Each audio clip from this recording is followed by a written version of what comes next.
Hi friends, welcome to Thilaga's kitchen. Night bajji செய்ய போகிறோம். மிளகா பஜ்ஜி எப்படி செய்யணும் காட்டுறோம். அவங்க வீடியோக்குள்ளே போவோம். அரை கப் வெள்ளை வறுத்தரிசி மாவு எடுத்துக்கிறோம், அரை கப் கடலை மாவு எடுத்துருக்குறோம். இப்போ மிளகாலாம் நடுவில் எல்லாம் கீறி இந்த விதையெல்லாம் வெளியே எடுத்துட்டேன். இப்போ ஒரு பாத்திரத்தை அடுப்பில் வச்சு அதுக்கு ஒரு மசாலா செய்ய போகிறோம். இப்போ இதுக்கு 2 மேசக்கரண்டி எண்ணெய் விட்டு கருவேப்பிலை கொஞ்சம் சேர்க்குறோம்.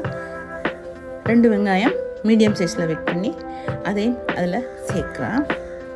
இப்போ இதெல்லாம் கொஞ்சம் லேசாக ஒரு செகண்ட், ஒரு நிமிஷத்துக்குள்ளே வதங்கி அது அப்படியே அடுப்பை கொஞ்சம் குறைச்சிடணும். உருளைக்கிழங்கு அவிச்சு எடுத்துக்கிறேன். தேவையான அளவு உருளைக்கிழங்கு, அந்த உருளைக்கிழங்கு அவிச்சு அதில் சேர்க்குறேன். சேர்த்து இப்போ இதுக்கு நான் காரத்துக்கு பச்சை மிளகாய் கூட நான் சேர்க்கலை. காரமாக இருக்குமெண்டு சில மிளகாய் தான் காரமாக இருக்குது, இந்த மிளகாய் காரம் இல்லை. இப்போ இதுக்கு நான் கொஞ்சம் தேவையான அளவு உப்பு சேர்க்குறேன். உப்பு சேர்த்து மஞ்சத்தூளும் கொஞ்சம் சேர்க்குறேன். தேவைண்டா கொஞ்சம் தனி மிளகாத்தூள் சேர்த்துக்கலாம், கட்டரைத்தூள் சேர்த்துக்கலாம். நான் கட்டரைத்தூள் ஒரு அரை தேக்கரண்டி அளவு சேர்க்குறேன் காரத்துக்கு. இப்போ இதை நல்லா வதங்க விடுவோம். வதங்க விட்டு இந்த மசாலா இப்போ ரெடி ஆகுது.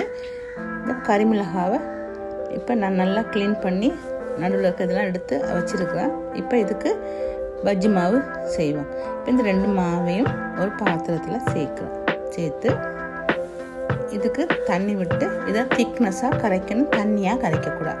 மாவு திக்னஸாக இருக்கணும், தண்ணியாக இருக்கக்கூடாது. இப்போ தேவையான அளவு மஞ்சத்தூள் சேர்த்து கொஞ்சமாக காஷ்மீர் மிளகாய் சேர்க்க போகிறோம்.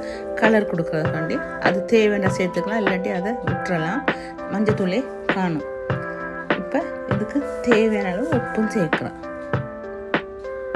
உப்பும் சேர்த்து தண்ணி ஒரு அளவான தண்ணியாக பார்த்து தான் ஊற்றணும். ரொம்ப தண்ணியாக ஊற்றக்கூடாது, மிளகாலாம் ஒட்டாது பஜ்ஜி மாவு.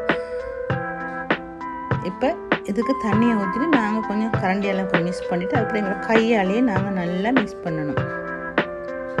இந்த மாதிரி பஜ்ஜி மாவெல்லாம் கட்டி கட்டியாக சில நேரம் வரக்கூடும். இப்போ செய்துட்டு இப்போ இந்த உருளைக்கிழங்கெல்லாம் இதில் வைக்கிறோம். பாருங்கள், இது நடுவில் கீறி உள்ளே இருக்கிற விதையெல்லாம் எடுத்துட்டேன். இப்போ தேவையான முட்டையை வச்சு இதுக்குள்ளே வைக்கலாம். ஒரு முட்டையை 4ஆக வெட்டி 2 பீஸ் உள்ளே வைக்கலாம். சிக்கன் வைக்கலாம், பீஸ் வைக்கலாம், அவங்களுக்கு பிடிச்சது. இப்போ பச்சை மிளகாவில் கூட நடுவில் இருக்கிற விதையை எடுத்து இந்த மாதிரி செய்திருக்கோம். பாருங்கள், இப்போ இதை ஃப்ரை பண்ணி எடுக்கிறேன்.